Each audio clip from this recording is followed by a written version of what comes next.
Israeli airstrikes continue in the dark as hundreds of thousands of Palestinian civilians spend another anxious night in Gaza.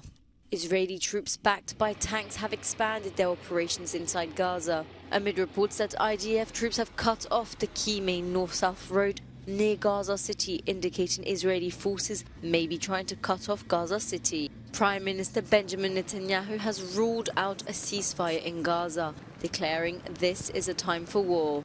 Calls for a ceasefire are calls for Israel to surrender to Hamas, to surrender to terrorism, to surrender to barbarism.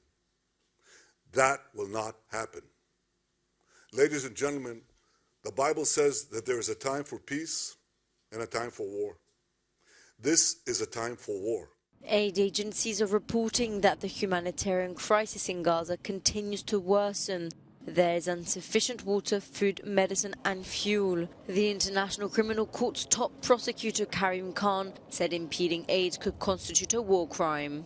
I want to underline clearly to Israel that there must be discernible efforts without further delay to make sure civilians receive basic food, medicine,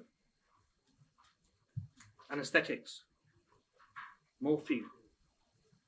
We hear reports of operations taking place without these basic medicines, as if we're in the Middle Ages. On October 7, Hamas attacks killed 1,400 Israelis and saw at least 239 people kidnapped as hostages. Hamas says more than 8,000 people have been killed since Israel's retaliatory bombing began.